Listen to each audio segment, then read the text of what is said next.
Hello everyone, आप सभी का स्वागत है आपके अपने study platform winners English academy पर। और आप सभी का स्वागत है इस चैनल पर। और आज के इस वीडियो में हम डिस्कस करेंगे यहाँ पर इंग्लिश के पहला चैप्टर को। इंग्लिश का पहला चैप्टर जो आपका है वो है आपका Indian civilisation and culture. Indian civilisation and culture. और ये आपका प्रोज सेक्शन का आपका पहला चैप्टर है। प्रोज सेक्शन जो है उसका पहला चैप्टर है। प्रोज सेक्शन का ये पहला चैप्टर है आपका।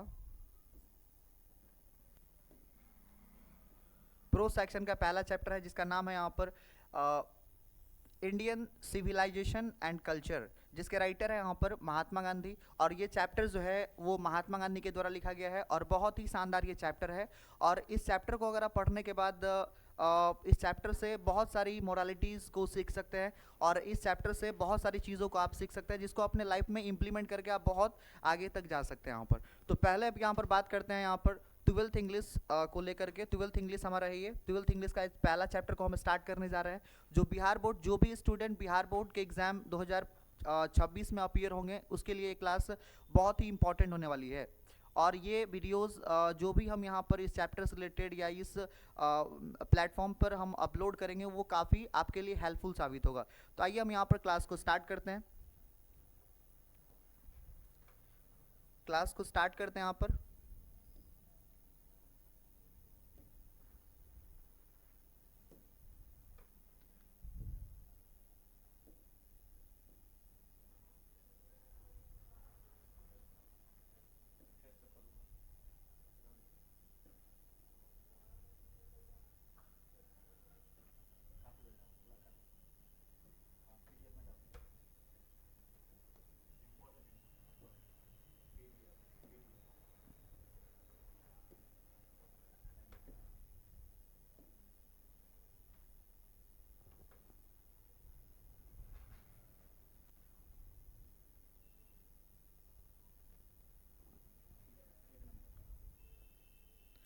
और आज के इस वीडियो में हम जो है इस चैप्टर के इंट्रोडक्शन और इस चैप्टर से जितने भी ऑब्जेक्टिव क्वेश्चन बनते हैं उन सभी क्वेश्चन को हम यहाँ पर डिस्कस करेंगे। पहले हम राइटर के इंट्रोडक्शन को इस चैप्टर में यहाँ पर आपको बताने वाले हैं, राइट।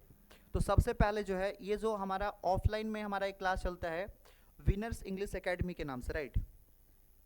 ये ऑफलाइन में हमारा एक क्लास चलता है जो विनर्स इंग्लिश एकेडमी के नाम से, विनर्स इंग्लिश एकेडमी के नाम से।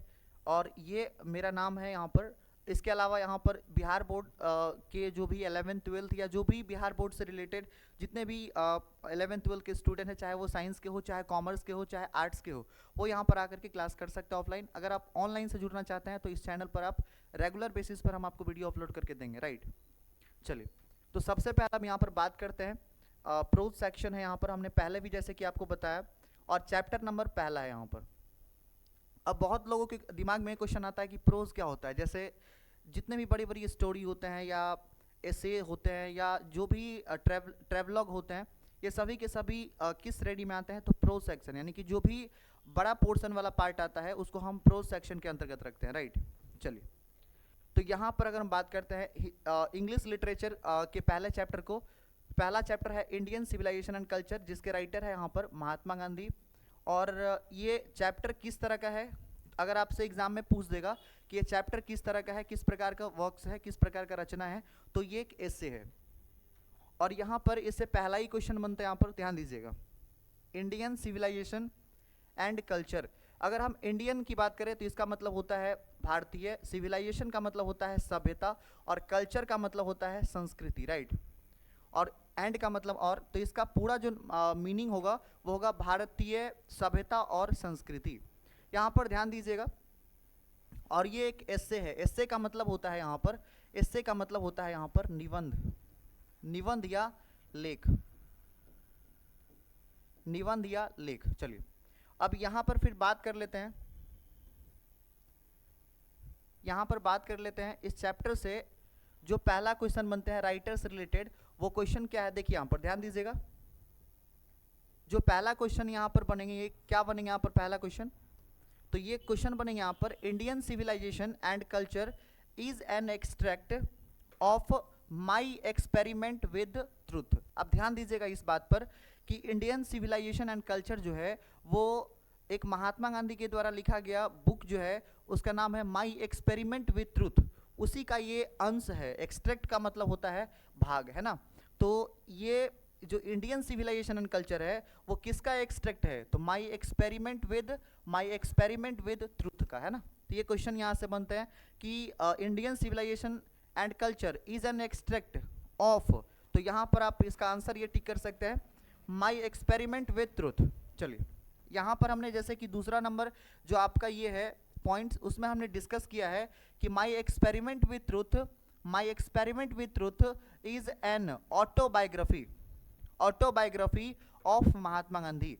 अगर आपसे कोई पूछे कि माई एक्सपेरिमेंट विथ ट्रूथ जो है महात्मा गांधी का कैसी रचना है, या महात्मा गांधी के द्वारा लिखी गई कैसी रचना है, अगर ये पूछे तो आप यहाँ पर ये बता सकते हैं कि माई एक्सपेरिमेंट विथ ट्रूथ एक ऑटोबायोग्राफी है महात्मा गांधी का। ऑटोबायोग्राफी का मतलब क्या होता है, तो आत्मकथा। ऑटोबायोग्राफी मतलब आत्मकथा। अब आपको यहाँ पर ये कंफ्यूजन होता है कई बार, एक होता है आत्मकथा, एक होता है जीवनी। आत्मकथा मतलब क्या होता है, जब भी कोई व्यक्ति अपने जीवन का कहानी अपने ही हाथों से लिखता है तो उसको हम बोलते हैं आत्मकथा। और अगर कोई व्यक्ति अपने जीवन का कहानी किसी और व्यक्तियों के माध्यम से लिखवा करके मार्केट में लाता है तो उसको हम बोलते हैं यहाँ पर जीवनी, है ना। यानी कि उसका खुद का लिखा हुआ नहीं होता, उसका जो ये लिखा हुआ था जीवन कहानी वो दूसरे के द्वारा लिखा गया होता है, तो इसको हम बोलते हैं बायोग्राफी। इंग्लिश में बोलते हैं यहाँ पर बायोग्राफी। जैसे किसी के जीवन पर कोई फिल्म बन गया तो उसके जीवन का बायोग्राफी है, यहाँ पर आप बोल सकते हैं। और ये होता है ऑटोबायोग्राफी, इसका मतलब ये होता है कि कोई भी आदमी अपने जीवन का कहानी खुद अपने ही हाथों से लिख रहा है, राइट। चलिए ध्यान दीजिएगा यहाँ पर, तो यहाँ पर आत्मकथा का मतलब होता है ऑटोबायोग्राफी, और यहाँ पर ये जो बायोग्राफी जो है जिसका मीनिंग होता है जीवनी। ध्यान दीजिए यहाँ पर। चलिए तो दूसरा नंबर पॉइंट आपका यहाँ से क्लियर हो गया कि माई एक्सपेरिमेंट विथ ट्रूथ जो है वो क्या है, तो एक ऑटोबायोग्राफी है महात्मा गांधी का। नेक्स्ट यहाँ पर जो पॉइंट है उसमें क्या कहा जा रहा है, और हमने इसमें ऐसे ऐसे पॉइंट को डिस्कस किया है जिससे बाहर आपके राइटर से जो रिलेटेड है वो क्वेश्चन यहीं से बनेंगे, यहाँ से बाहर क्वेश्चन नहीं जा सकते हैं क्योंकि हमने इसमें खंगाल करके क्वेश्चन को यहाँ पर दिया है। चलिए यहाँ पर देखिएगा तीसरा नंबर पॉइंट क्या कह रहा है। तीसरा नंबर पॉइंट कि गांधी जी जो है, ये सभी लोग जानते हैं इस बात को, आप में से भी कई लोग जानते होंगे जो भी 10th में पढ़ कर आए हैं कि गांधी जी को किस नाम से जाना जाता है। तो Gandhi ji popularly known as, है ना, गांधी जी किस नाम से लोकप्रिय है, तो बापू के नाम से, और फादर ऑफ नेशन यानी कि राष्ट्रपिता के नाम से, राइट। गांधी जी किस नाम से लोकप्रिय है, तो यहाँ पर राष्ट्रपिता के नाम से या बापू के नाम से लोकप्रिय है। पॉपुलरली का मतलब यहाँ पर होता है ये लोकप्रिय, राइट, और नोन एज मतलब जाने जाते हैं ना, यहाँ पर ध्यान दीजिएगा। चलिए तो यहाँ से क्वेश्चन बनता है कि महात्मा गांधी को किस नाम से जाना जाता है, तो फादर ऑफ नेशन, और यहाँ पर बापू के नाम से। अगले नंबर पॉइंट पर हम यहाँ पर देखते हैं, अगला नंबर पॉइंट क्या कह रहा है कि हिज फुल नेम, सभी लोग इस बात को जानते हैं कि मोहनदास करमचंद गांधी जो है इनका अपना नाम है। यानी अगर हम बात करें महात्मा गांधी के पूरा नाम के बारे में तो मोहनदास करमचंद गांधी इसका जो है नाम है। चलिए देखिएगा, जैसे ही हम गुजरात की बात करें या महाराष्ट्र की बात करें, क्योंकि इसका जो महात्मा गांधी का जो जन्म हुआ है वो गुजरात में हुआ है, तो गुजरात महाराष्ट्र इस समय क्या होता है ना कि अपने नाम में ही उसके पिताजी का नाम जुड़ा होता है। जैसे अगर आपको पूछे कि नरेंद्र मोदी का पूरा नाम क्या है तो आप ये कह सकते हैं नरेंद्र दामोदर दास मोदी, यानी कि नरेंद्र उसका अपना नाम है और दामोदर दास उसके पिता का नाम है यहाँ पर। चलिए तो ध्यान दीजिएगा, तो इसमें जो अपना नाम इसका है महात्मा गांधी का वो सिर्फ मोहनदास है, और करमचंद गांधी इसके पिता का नाम है, तो पूरा नाम इसका होता है मोहनदास करमचंद गांधी। ध्यान दीजिए।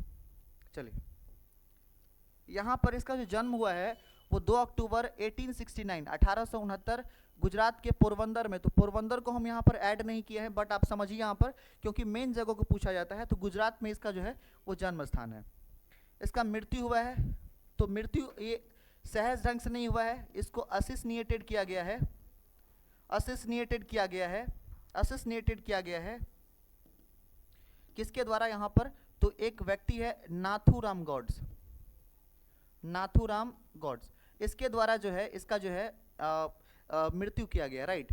मतलब मृत्यु हुआ है इसका मतलब इसको मारा गया है, हत्या किया गया। अगर हम ऐसे बोले कि इसका मतलब क्या होता है, तो असिस्नेटेड का मतलब होता है किसी का हत्या कर देना, मतलब किसी को मार देना, राइट। तो यहाँ पर नाथूराम गॉड्स ने किसको मारा है, तो यहाँ पर महात्मा गांधी को। चलिए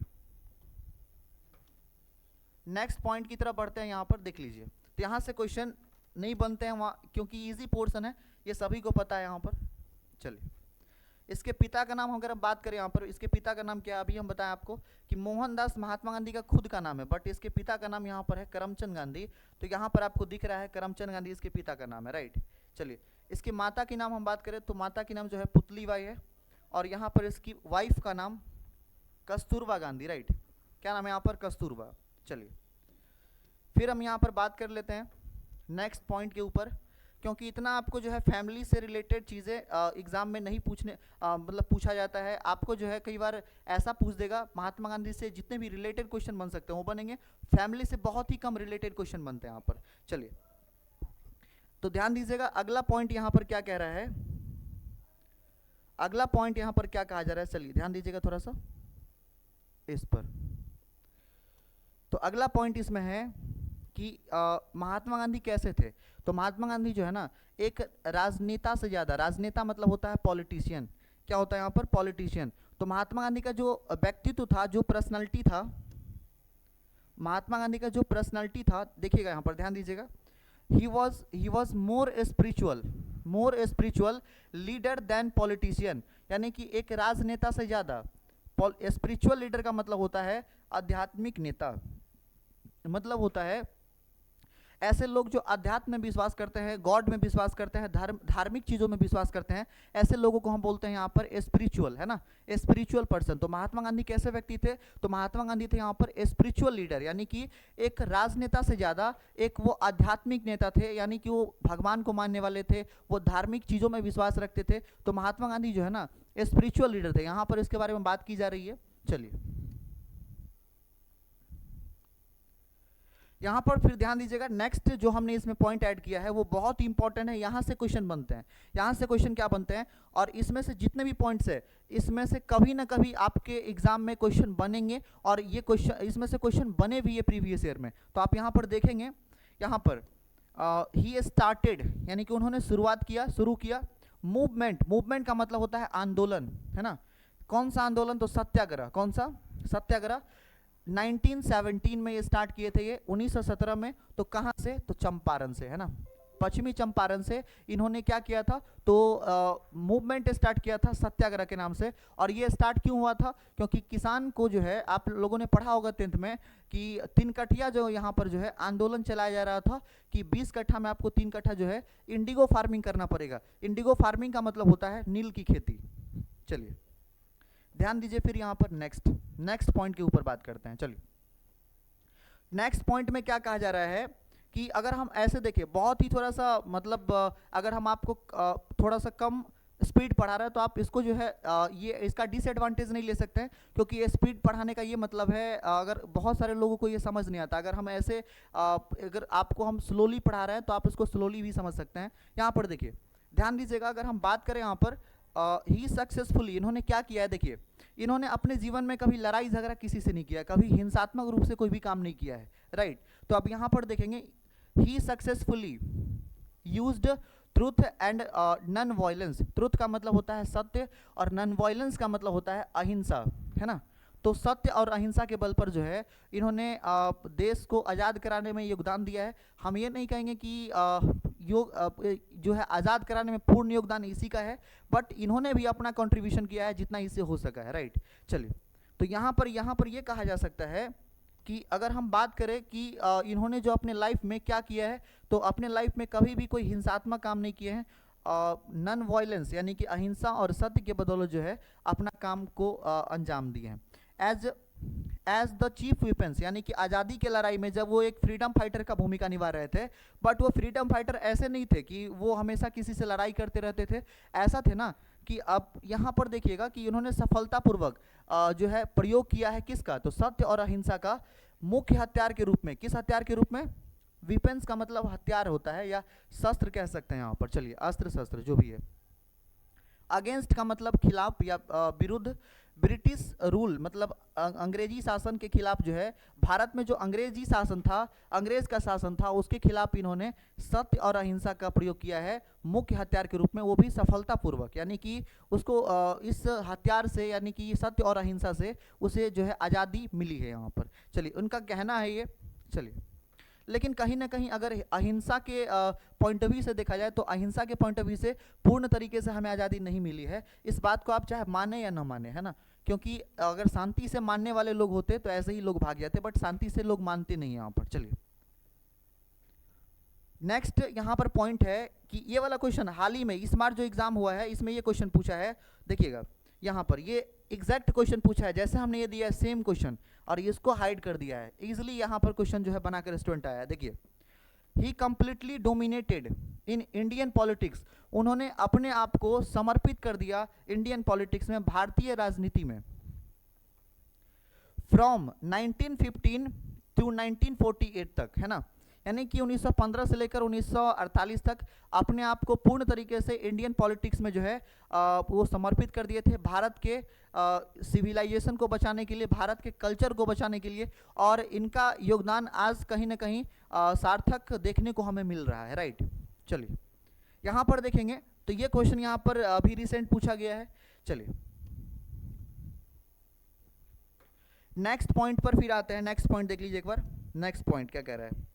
नेक्स्ट पॉइंट में कहा जा रहा है कि ही रोट न्यूमरस, न्यूमरस का मतलब होता है बहुत तरह के, है ना, आर्टिकल मतलब यहाँ पर है लेख, है ना, फॉर यंग इंडिया, उन्होंने यंग इंडिया के लिए बहुत सारे लेख लिखे हैं। भारत, युवा भारत, अब युवा भारत क्यों कहा जा रहा है, रीजन इसका यह है कि भारत जो है ना वो युवा है, मतलब अगर अदर स्टेट से या अदर हम यहाँ पर क्या बोलते हैं यहाँ पर अदर कंट्री से इसका तुलना किया जाए तो ये उसके तुलना में यहाँ के जो पीपल है वो काफ़ी युवा यहाँ पर है। यानी कि अगर हम देखें 25 से लेकर 35 साल की उम्र का लोग यहाँ पर ज़्यादा है, और बहुत समय अंग्रेज़ों के हाथ में रहने के बाद जो हमारा देश था ना वो उसका गुलाम हो गया था, और कहीं ना कहीं फिर उसे हमें आज़ादी मिली तो उसे युवा भारत कहा गया। कैसा भारत कहा गया, युवा भारत। तो युवा भारत के लिए इन्होंने न्यूमरस आर्टिकल लिखे हैं। महात्मा गांधी भारत में युवाओं को जगाने के लिए बहुत सारे आर्टिकल्स लिखे हैं, लेख लिखे हैं, बट युवा जागता यहाँ पर कहाँ है।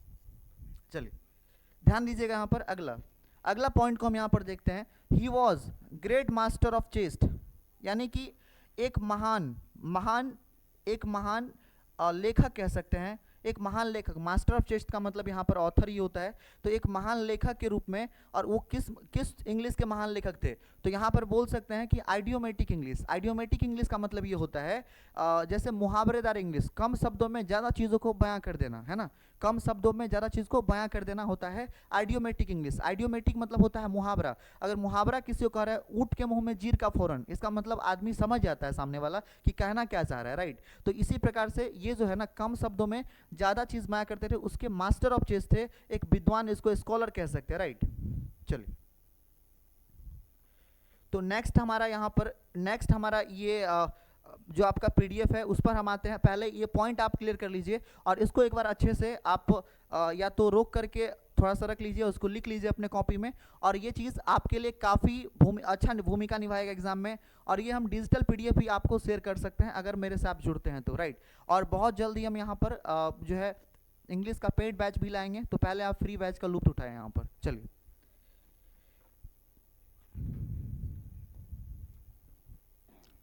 नेक्स्ट पीडीएफ में यहाँ पर हम देखते हैं तो राइटर्स के रिलेटेड जितने भी क्वेश्चन थे हमने पूरा का पूरा जो है डिस्कस किया, अच्छे से डिस्कस किया। एक बार हम आपसे और भी पूछ लेते हैं कि इंडियन सिविलाइजेशन एंड कल्चर किस प्रकार की वर्क्स है, किस प्रकार की रचना है। तो आप सभी लोग कहेंगे कि यहाँ पर ये जो रचना है वो एस्से है। क्या है, एस्से है। महात्मा गांधी ने कितने ईस्वी से कितने ईस्वी तक इंडियन पॉलिटिक्स में अपने आप को डोमिनेट किया है, तो 1915 से लेकर 1948 तक। और इसमें एक पॉइंट और बनता है कि सत्याग्रह आंदोलन कब स्टार्ट किए थे, तो 1917 में, राइट। और इसके अलावा अगर हम बात करें इसके माता पिता और ये सब आप जानते ही हैं पूरा, है ना। उन्होंने यंग इंडिया के लिए एक जो है लेख लिखे हैं, बहुत सारे न्यूमरस आर्टिकल लिखे हैं, राइट। चलिए, अब हम यहाँ पर कुछ क्वेश्चन ऐसे कर लेते हैं जो आपके चैप्टर से रिलेटेड है, आपके चैप्टर से रिलेटेड है। और ये क्वेश्चन बार बार आपके एग्जाम में देखने को मिलेगा, जितना भी क्वेश्चन बन सका है और मेरे से जितना भी क्वेश्चन यहाँ पर हो पाया सभी क्वेश्चन को हम यहाँ पर लाए हैं। और ये वीडियो आपके लिए बहुत ही हेल्पफुल होने वाला है, बहुत ही हेल्पफुल यहाँ पर। चलिए, तो पूरा वीडियोस को गौर से देखिएगा और आपको कहीं ना कहीं से बहुत ही बेनिफिट मिलने वाला है।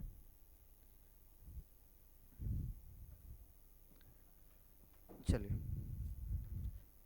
तो पहला क्वेश्चन हम चैप्टर से रिलेटेड देखते हैं। चैप्टर से रिलेटेड पहला क्वेश्चन क्या है, यहां पर ध्यान दीजिए। कहा जा रहा है कि इंडियन सिविलाइजेशन, और अगर आपको ये भी पूछते यार, ऐसे कई बार ये होता है कि सिविलाइजेशन क्या होता है। सिविलाइजेशन का मतलब होता है जीवन जीने का एक तरीका जो हमें हमारे पूर्वज से मिला है, जो हमें हमारे एजुकेशन से मिला है, जो हमें हमारे सोसाइटी से मिला है, राइट। उसको हम क्या बोलते हैं, ऐसे उसको बोलते हैं यहाँ पर सिविलाइजेशन। कल्चर मतलब क्या होता है, कल्चर सभी जगह का अलग अलग होता है, मतलब कल्चर जो है ना वो सिविलाइजेशन से थोड़ा अलग होता है, bit different from that, because क्योंकि ऐसा होता है ना, जैसे कल्चर में बहुत सारी चीज़ इंक्लूड होते हैं। सपोज कीजिए जैसे अगर हम यहाँ पर देखें कि कहीं का पहनावा ओढ़ावा अलग है, कहीं पर खान पान अलग है, कहीं पर अलग अलग चीज़ यहाँ पर है, तो उसको हम बोलते हैं कल्चर, राइट। वहाँ की भाषा अलग है, वहाँ के जो है रीति रिवाज अलग है, कस्टम्स अलग है, रिलीजियस बिलीफ अलग है, तो ये सभी के सभी जो चीज़ होते हैं वो कल्चर के अंदर आते हैं।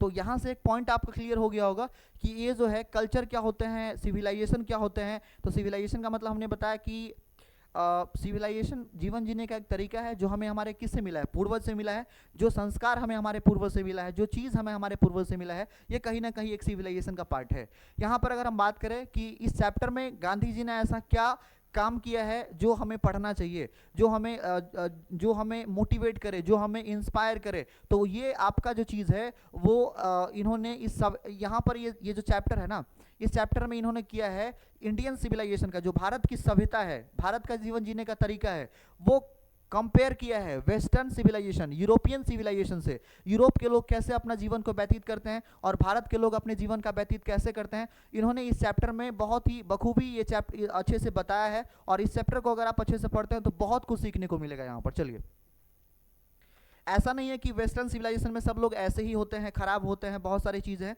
तो अगर आप देखते हैं तो बहुत सारी चीज़ आपको इसमें सीखने को मिलेगा। चलिए, Indian civilisation known as, Indian civilisation को किस सिविलाइजेशन के नाम से जाना जाता है, तो यहाँ पर ये जाना जाता है आपका इंसिएंट सिविलाइजेशन। कौन सा सिविलाइजेशन, इंसिएंट। इंसिएंट मतलब होता है प्राचीन सभ्यता, यानी कि भारत की जो सभ्यता है वो प्राचीन सभ्यता है। कैसी सभ्यता है यहाँ पर, तो प्राचीन सभ्यता है। चलिए, इसके अलावा नेक्स्ट जो वेस्टर्न सिविलाइजेशन है, यहाँ पर देखिए हमने अच्छे से एक्सप्लेन किया है। वेस्टर्न सिविलाइजेशन है वो किस नाम से जाने जाते हैं, तो वो जाने जाते हैं आपका मॉडर्न सिविलाइजेशन। मॉडर्न का मतलब होता है आधुनिक सभ्यता, मॉडर्न मतलब आधुनिक।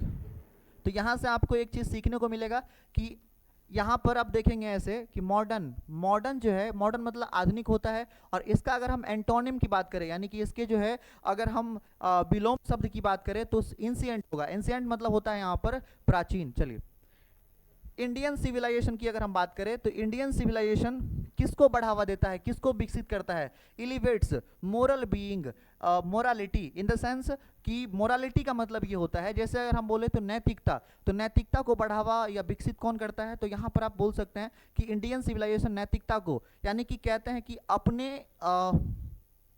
जो आपको काम करना चाहिए, जो आपके मोरल वैल्यू को डिफाइन कर रहा है, ऐसे काम को करना चाहिए, गलत कामों को हमें नहीं करना चाहिए। तो यहाँ पर अपने हाथ पैर से, अपने शरीर से हम जो काम कर सके उस काम को ज़्यादा प्रायोरिटी दिया है यहाँ पर। चलिए, और इसके अलावा जो वेस्टर्न सिविलाइजेशन है, वेस्टर्न सिविलाइजेशन जो है वो किसको फैलाता है, प्रोपोगेट करता है किसको, तो इमोरलिटी। इमोरलिटी का मतलब क्या होता है, इमोरलिटी का मतलब होता है अनैतिकता। अनैतिकता का मतलब ये होता है कि हमें पता है कि हमें क्या करना चाहिए, इसके बावजूद भी हम वो काम नहीं कर रहे हैं, यानी कि अनैतिक चीज़ों का बढ़ावा दे रहे हैं, जो चीज़ सही नहीं है उसको हम बढ़ावा दे रहे हैं। तो वेस्टर्न सिविलाइजेशन जो काम करते हैं इसको मशनरी सिविलाइजेशन भी कहना उचित है। क्यों उचित है, रीज़न इसका क्योंकि ये सभी काम को मशनरी से, कंप्यूटर से, यानी कि मटेरियल चीज़ों से करना चाहते हैं। इसीलिए ये जो है ना आपका ये जो सिविलाइजेशन है ये इमोरलिटी, तो आप यहाँ से भी एक चीज़ सीख सकते हैं, मोरालिटी का जो एंटोनियम होगा यो इमोरलिटी होगा। तो दो एंटोनियम हमने आपको इसमें सिखा दिया, दो विलोम शब्द, यानी कि मोरालिटी मतलब नैतिकता और इसका मतलब अनैतिकता, तो यहाँ पर आप एंटोनियम भी सीख सकते हैं। चलिए, अगला क्वेश्चन यहाँ पर क्या बनता है, इस चैप्टर से रिलेटेड, आप इस चैप्टर को अगर आप कर लेते हैं तो आपको YouTube पर किसी भी वीडियो को देखने की कोई ज़रूरत नहीं है। रीज़न क्योंकि हमने आपको पूरा का पूरा जो है कंसाइज करके एक नोट्स आपको प्रिपेयर करके दे दिया है यहाँ पर। चलिए, अगर हम बात करें यहाँ पर नेक्स्ट क्वेश्चन के ऊपर, हैप्पीनेस मतलब खुशी होता है। Happiness was largely a mental condition. यहाँ से क्वेश्चन बनते हैं, यहाँ से क्वेश्चन क्या बनते हैं, ध्यान दीजिएगा, यहाँ से क्वेश्चन क्या बनते हैं, यहाँ से क्वेश्चन बनते हैं कि हैप्पीनेस अगर बड़े स्तर पर देखा जाए तो बड़े स्तर पर हैप्पीनेस क्या है, तो हैप्पीनेस जो है एक एक एक मेंटल कंडीशन है। मेंटल कंडीशन मतलब, मेंटल कंडीशन का मतलब होता है यहाँ पर मानसिक स्थिति। क्या होता है, मानसिक स्थिति। यानी कि महात्मा गांधी कहते हैं कुछ लोग बहुत पैसे से भी खुश नहीं है और कुछ लोग बहुत कम पैसे से भी खुश है। यानी कि ऐसा नहीं है कि कोई आदमी अगर अमीर है तो इसलिए वो खुश है, अमीर होने से आदमी खुश रहता है, ऐसा कुछ भी नहीं होता है। बट अगर कोई आदमी गरीब है तो वो खुश नहीं है। ऐसा देखा गया है कि जो आदमी गरीब होते हैं अमीर की तुलना में वो ज़्यादा खुश रहते हैं। ऐसा भी हम कहावत भी सुनते हैं कि जितना चादर हो उतना ही पाँव फैलाना चाहिए, तो कहीं ना कहीं ये चीज़ सत्य है यहाँ पर। चलिए, कहा जा रहा है कि हैप्पीनेस जो खुशी होता है वो आपके माइंड पर निर्भर करता है, तो एक मेंटल कंडीशन है, एक मानसिक स्थिति है यहाँ पर। तो आप ये क्वेश्चन यहाँ से कई बार बनते हैं कि हैप्पीनेस क्या है, तो एक मेंटल कंडीशन है। हम आपको अगेन एक चीज़ बताना चाहते हैं, आपको जो है इस चैनल पर या जो भी प्लेटफॉर्म पर हम पढ़ाएंगे वहाँ पर सभी का PDF, सभी का जो है अलग अलग तरीके से PDF हम आपको प्रोवाइड कराने का प्रयास करेंगे यहाँ पर। चलिए, तो नेक्स्ट अगर हम बात करें यहाँ पर, mind is a restless bird. Mind क्या है बताइए, माइंड जो है मन, माइंड का मतलब एक तरह से आप कह सकते हैं मन, है ना। मन क्या है, मन एक बेआराम पक्षी है। बेआराम मतलब कभी वो आराम नहीं करता है, मन में हमेशा कुछ ना कुछ चलता रहता है ना। यानी कि मन जो है वो एक बेआराम पक्षी की तरह है। तो यहाँ पर कहते हैं गांधी जी कि माइंड जो हमारा है ना वो रेस्टलेस बर्ड है ना। कैसा बर्ड है, तो restless bird. The more it gets the more it wants. यानी कि इस लाइन का मतलब क्या है समझिए। गांधी जी कहते हैं कि माइंड हमारा रेस्टलेस बर्ड है, वो जितना ही उसको मिलता है उतना ही पाने के लिए वो तैयार रहता है। यानी कि अगर कोई व्यक्ति, आज एग्जाम्पल हम आपको लेते हैं, अगर कोई आदमी अगर 2 रुपये आज कमा रहा है तो वो आगे सोचता है कि वो 4 रुपये कैसे कमाए, फिर अगर वो 4 कमा रहा है तो आगे सोचता है कि वो 8 कैसे कमाए। यानी कि मन उसको बेचैन कर देता है उस काम को करने के लिए यहाँ पर, है ना। तो माइंड कैसा वर्ड है, तो माइंड जो है वो रेस्टलेस बर्ड है। The more it gets the more it wants. यानी जितना पाता है उतना ही वो चाहता है। इस लाइन का मतलब है जितना मिलता है उसे उतना ही और चाहता है यहाँ पर। चलिए, अब यहाँ पर अगला बात करते हैं। इसमें से हमने आपको कंसाइज करके ये दिया है। कंसाइज करने का मतलब ये है चीज़ों को छांट करके दिया है और आपको बाहर से करने की कोई ज़रूरत नहीं है। इसके अलावा हम आपको पूरा चैप्टर्स भी यहाँ पर पढ़ाएंगे पेड बैच में। चलिए, यहाँ पर ध्यान दीजिएगा आप। अगर हम बात करें आवर एंसेस्टर मतलब पूर्वज होता है, राइट। तो अगर बात करें कि महात्मा गांधी कहते हैं कि हमारे जो पूर्वज थे इंजॉयड ट्रू होम रूल, यानी कि वो ट्रू होम रूल को प्रीफर करते थे। ट्रू होम रूल एक्चुअली होता क्या है, if any dispute in create in our society and you have to solve in your society in our society, that is called true home rule. That means इसका मतलब ये होता है कि अगर किसी भी तरह का डिस्प्यूट, किसी भी तरह का झगड़ा आपके समाज में क्रिएट होता है, उस डिस्प्यूट को अपने समाज में ही ख़त्म किया जा सके, समाज में ही ख़त्म करे, तो वो जो होता है वो ट्रू होम रूल होता है। अगर हम किसी भी झगड़ा को कोर्ट केस में ले जाते हैं या अलग अलग जगह ले जाते हैं तो बात का बतंगर हो जाता है। यानी कि वो चीज़ छोटा सा चीज़ को हम बड़ा कर देते हैं और उससे आपका भी नुकसान होता है और जिस व्यक्ति वो इन्वॉल्वमेंट होता है उसका भी उसमें नुकसान होता है। तो कहीं ना कहीं महात्मा गांधी इस चीज़ को बहुत प्रीफर करते हैं, ट्रू होम रूल। यानी कि किसी भी तरह का अगर झगड़ा कोई समाज में हो जाए उसे समाज में ही निपटा लेना चाहिए। तो या किसी भी तरह का कोई जो है मामला क्रिएट हो जाए आपके समाज में तो उस समाज में ही उसको निपटा देना चाहिए। बाहर केस इस सब के केस वेस के चक्कर में नहीं पड़ना चाहिए, आदमी का जीवन बर्बाद हो जाता है इससे। चलिए, ध्यान दीजिए।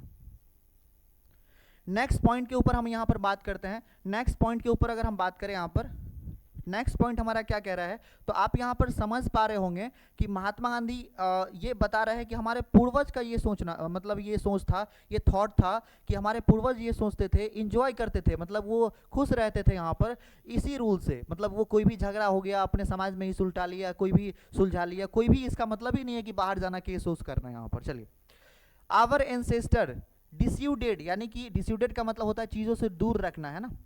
अस हमें from luxuries and pleasures, luxury का मतलब होता है भोग विलास, जैसे कहते हैं भोग विलास। मतलब वो चाहते थे कि अगर आप कितना भी अमीर हो जाएंगे, तो अगर आप अमीर होते हैं तो आपको लग्जरी चीज़ से जो है लग्जरी चीज़ से जो है आपको दूर रहना चाहिए। लग्जरी चीज़ कहीं ना कहीं आपको खराब दिशा में ले जाती है और आपको बर्बाद कर देती है। अगर आप बहुत सारे लोग क्या करते हैं ना, बहुत पैसे वाले हो जाएंगे तो प्लेजर के चक्कर में और मोमेंट्री प्लेजर के चक्कर में अपना जो है परमानेंट गुड्स को गंवा देते हैं, अपना मान प्रतिष्ठा को गंवा देते हैं। तो कहीं ना कहीं ये चीज़ गलत है। मोमेंट्री प्लेजर के लिए आपको कुछ भी नहीं करना चाहिए। तो हमारे पूर्वज ये समझते थे कि हमें इन चीज़ों से दूर रहना चाहिए, भोग विलास की ज़िंदगी से दूर रहना चाहिए। हम जितना कमा रहे हैं, जितना जो भी कर रहे हैं, उसको अपने लिए यूज़ करना चाहिए, अपने परिवार के लिए यूज़ करना चाहिए, अपने समाज के लिए काम करना चाहिए। आपको प्लेजर में इस पैसे को खर्च नहीं करना चाहिए। कहीं ना कहीं ये आपको और भी कंगाल बना सकता है। तो हमारे पूर्वज ने कहीं ना कहीं हमारे लिए अच्छा ही सोचा है।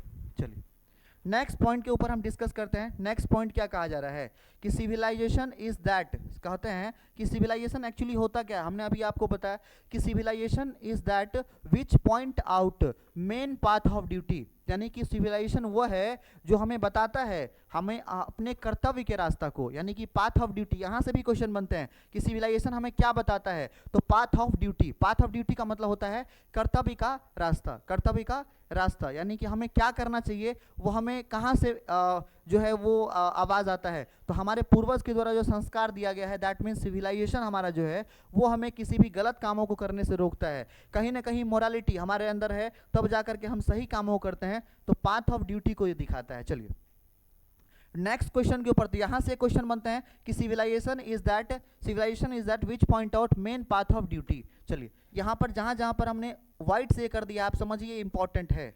इंपॉर्टेंट इन द सेंस यहाँ पर ये यहाँ से क्वेश्चन पूछे जाते हैं। चलिए आगे देखिए, यहाँ पर महात्मा गांधी ये बात कहते हैं कि आदमी को हमेशा simple living and high thinking का होना चाहिए। मतलब यहाँ पर ये इसका खुद का स्टेटमेंट नहीं है, महात्मा गांधी खुद का स्टेटमेंट नहीं है। महात्मा गांधी इस बात को मानते हैं, अपने लाइफ में इनको इम्प्लीमेंट किए हैं। वो कहते हैं यहाँ पर कि लागू करके चलते हैं ये, और लोगों को भी बताते हैं ये लागू करने के लिए कि simple living and high thinking, मतलब हमारा जो रहन सहन होना चाहिए, हमारा जीवन जो होना चाहिए वो सादा होना चाहिए और विचार आपका उच्च होना चाहिए। तो इसको आप कह सकते हैं हिंदी में सादा जीवन उच्च विचार। मतलब सादा आपका जीवन होना चाहिए, लेकिन विचार आपका कैसा होना चाहिए, उच्च होना चाहिए। सोच आपका जो है काफ़ी अच्छा लेवल का होना चाहिए। ये जो स्टेटमेंट है, ये जो कथन है, ये किसके द्वारा कहा गया है, तो वेस्टर्न फिलोसफर।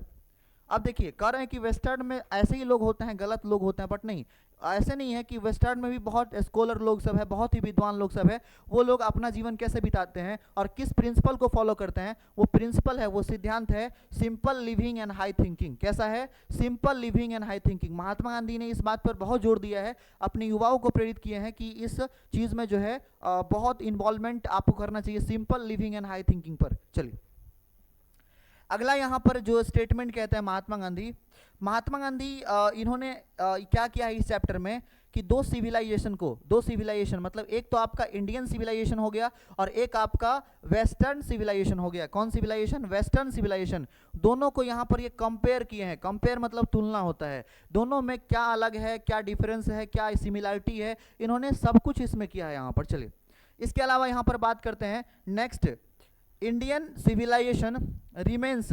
महात्मा गांधी कहते हैं कि जितने भी सभ्यता है सब इधर से उधर हो गया, सब जो है इधर से उधर हो गया, बट भारत की जो सभ्यता है अभी भी अपने जगह पर टिका हुआ है, अभी भी इमोवेबल है। यहाँ से भी क्वेश्चन बनते हैं। तो Indian civilisation remains immovable, Indian Bharat की जो सभ्यता है वो आज भी यहाँ पर वो रिमेन्स, मतलब आज एक तरह से कह सकते हैं कि अभी भी यहाँ पर ये इमोवेबल है, अडिग है ना, अभी भी आज के डेट में भी ये अडिग है, अचल है, इधर से उधर नहीं हुआ है। लगभग सभ्यता, बहुत सारी सभ्यता जो है वो बर्बाद हो गया है। आगे देखिए,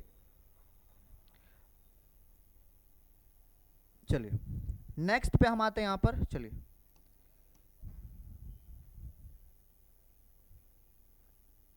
नेक्स्ट पॉइंट पर हम यहाँ पर आते हैं, ध्यान दीजिएगा आप। नेक्स्ट पॉइंट पर हम यहाँ पर आते हैं। देखिए कि महात्मा गांधी ये भी बात कहते हैं कि Indian civilisation remains immovable. Indian civilisation आज के डेट में भी इमोवेबल है, इस बात को हमने अभी डिस्कस किया। यहाँ से क्वेश्चन भी बनते हैं, तो याद रखिएगा ये चीज़। यहाँ पर कहते हैं एक लाइन और, ये भी क्वेश्चन हाल में पूछा गया है कि द गुजराती मतलब गुजरात के लोग है ना। यहाँ पर गुजराती लोग क्या समझते हैं, क्या मानते हैं, क्या वो मानते हैं यहाँ पर for equivalent for civilisation means, मतलब सिविलाइजेशन किसके समान मानते हैं वो, मतलब सिविलाइजेशन को किसके समान मानते हैं? तो कह रहे हैं क्या कि सिविलाइजेशन, वो गुजराती जो लोग हैं ना, वो सिविलाइजेशन को ऐसे मानते हैं कि अगर किसी व्यक्ति का विचार अच्छा है, अगर किसी व्यक्ति का आचरण अच्छा है, अगर किसी व्यक्ति का अच्छा कंडक्ट है, अच्छा बिहेवियर है, तो उसको मानते हैं कि इसका सिविलाइजेशन भी अच्छा रहा होगा। यानी कि गुजराती जो लोग हैं वो सिविलाइजेशन को इसके समान मानते हैं, किसके समान? तो अच्छा आचरण के समान। अगर आपका आचरण अच्छा है यानी कि कहीं ना कहीं आपका सिविलाइजेशन भी अच्छा रहा होगा, आपका संस्कार भी अच्छा रहा होगा, तभी जाकर के जो है आपका लालन पालन जो है, आपका जो ब्रॉटअप है वो अच्छे फैमिली में हुआ होगा, तब जाकर के आज जो है अच्छा आचरण आपका हो पाया है। राइट, यहाँ पर देखिए फिर क्या है, नेक्स्ट क्वेश्चन के ऊपर हम यहाँ पर डिस्कस करते हैं। मतलब यहाँ से क्वेश्चन बनते हैं इस पॉइंट से कि ये भी क्वेश्चन जो है यहाँ पर बनते हैं। देखिएगा, अटीक सिविलाइजेशन, अटीक सिविलाइजेशन एक समय में बहुत ही फेमस सिविलाइजेशन था। बिलोंग्स टू ग्रीस, ग्रीस एक देश है, यूनान एक देश है, यहाँ से जो है यहाँ की जो एक सभ्यता है वो काफ़ी फेमस थी यहाँ पर। चलिए, एक व्यक्ति था यहाँ पर एडवर्ड गिबन, जो बहुत ही विद्वान थे। उसका जो एसोसिएशन था, उसका जो जुड़ाव था, वो किस देश से था? वो किस देश के रहने वाले थे? तो इटली के रहने वाले थे। ये भी आप यहाँ पर याद करके रखिएगा, काफ़ी इससे भी क्वेश्चन बनते हैं। और एक क्वेश्चन यहाँ से जो भर भर के क्वेश्चन बनते हैं, ये वाला कई बार पूछा गया यहाँ पर। इस चैप्टर से ऐसे बहुत सारे पॉइंट्स हैं जिस पर क्वेश्चन बन सकते हैं, और बहुत सारे पॉइंट्स को हमने अच्छे से डिस्कस किया, अच्छे से चीज़ों को बताया। अगर इसमें भी कुछ आपको लग रहा है कि हमने कुछ नहीं डिस्कस किया, तो आप उसको कमेंट में लिख सकते हैं यहाँ पर। चलिए, यहाँ पर अगर हम बात करें रूलर, रूलर मतलब शासक होता है, राइट। इम्पेरियर मतलब होता है सम्राट। ऑफ इजिप्ट मतलब मिस्र, मिस्र एक देश है जिसको हम इजिप्ट कहते हैं। जैसे दिल्ली को हम दिल्ली कहते हैं या दिल्ली कहते हैं, तो इसी प्रकार से इजिप्ट को हम मिस्र कहते हैं यहाँ पर। तो इसका इंग्लिश नाम है यहाँ पर। तो इजिप्ट के जो शासक है, जो रूलर है, जो सम्राट है, उसको एक समय में क्या कहा जाता था? तो उसको फेरोज कहा जाता था। फेरोज, बहुत लोग इसको फिरौन कहते हैं, बहुत लोग इसको फेराओस कहते हैं, पता नहीं मतलब ये क्या कहते हैं यहाँ पर। इस चीज़ को आप ऐसे बोल सकते हैं, Feroz. Feroz in the sense वहाँ के शासक का नाम है, वहाँ के इंपेरियर, वहाँ के सम्राट का नाम है। तो आई होप इस वीडियो से आपको बहुत कुछ सीखने को मिला होगा। और अगर आपको ये वीडियो पसंद आया है तो वीडियो को लाइक कीजिए, शेयर कीजिए और चैनल को सब्सक्राइब कीजिए। अगर आपको पसंद नहीं आया तो आप वीडियो को स्किप करके आगे भी बढ़ सकते हैं। मिलते हैं फिर आपको अगले नेक्स्ट वीडियो में नेक्स्ट टॉपिक के साथ। तब तक के लिए bye bye, take care, thanks watching.